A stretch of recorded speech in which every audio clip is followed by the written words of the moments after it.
Hey, what's going on, ladies and gentlemen? My name is Rage, and we are back today with the release here of the Hellfire Club. With them obviously having the teaser over the weekend, from the pattern we've seen with Marvel Strike Force and Scopely, typically they release the details the following week. So expect a blog this week coming up announcing the new Hellfire Club and what their intention is going to be. But guys, based on the past trends that we have seen, based on what we need right now in the game in terms of the game mode, it's very, very likely that this is going to be the next mutant raid team that's required. And having said that, that also suggests then we're probably going to be getting a new infusion of raids coming into the game, whether it's Spotlight or maybe even an update to the current Chaotic Storm. That remains to be seen, but again, likely we'll see that information getting confirmed in blog posts this week or perhaps in the future weeks here as we get ready for their release here. But yes, if you guys recall, I mean, this dates back all the way to really the end of 2024, where they produced this vote for us, as you can see on screen, right? And we knew that Azazel, he was easily the winner out of the three here that we see, so he's going to be one of the members guaranteed. Now, this, in case you guys missed the weekend teasers and activities that they were able to drop, this is the teaser that they were able to signal and give us some hints of what the next other two characters are on top of Azazel. But you can very clearly tell Azazel having his unique ear and that kind of devilish look. That is clearly him on the far left there with the ears, obviously holding that little teacup. That's iconic for him.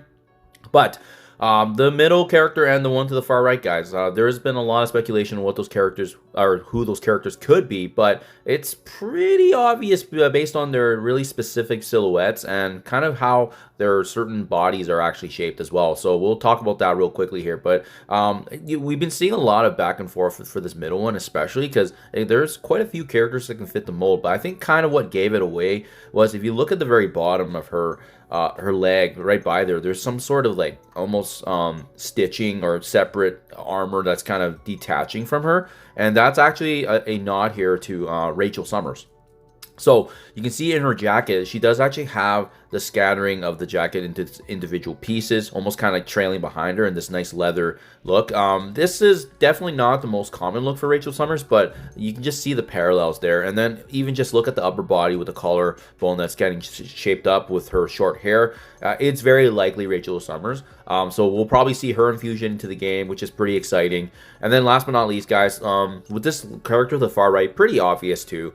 Unique collarbone. He has a very kind of, I want to say, stoic structure in terms of just how he portrays himself, and that gave away. And even look at his trim to the hair, right? It's a very unique style that is a nod to Sebastian Shaw himself, as you can see with the way he dresses. And again, very, very classic look, but it's very likely he is the far right to the shadow as well. So those are the three new characters, guys. There's a really strong likelihood. Azazel obviously winning the vote, Rachel Summers, and then finally Sebastian Shaw being a heavy Marvel favorite. He's going to finally get their infusion into the game. Then now remains the question, what the other two character reworks are going to be, and are they already in the game? The answer to that is yes, because very, very similar to how we saw with Mordo and Juggernaut being featured in a global milestone before this. This is the current rendition that we have in game. And as you see, when you finish all the rewards at the very end globally with the other players, the rewards actually were respective nod to both Emma Frost and as well as Madeline Pryor. So it's a pretty good likelihood these two characters will probably be reworked into the new Hellfire Club. Having said that, always, guys, as per usual, wait for the confirmation. Don't just invest blindly.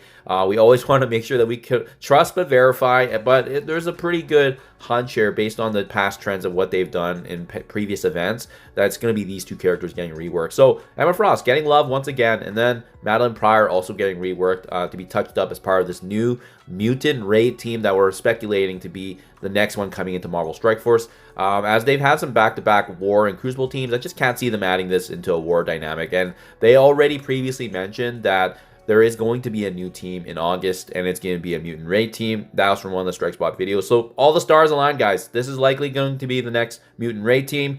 So be on the lookout for that. Watch out for the blog, and we'll probably cover it once it officially releases as well. But in the meantime, this is just a teaser and heads up for you guys.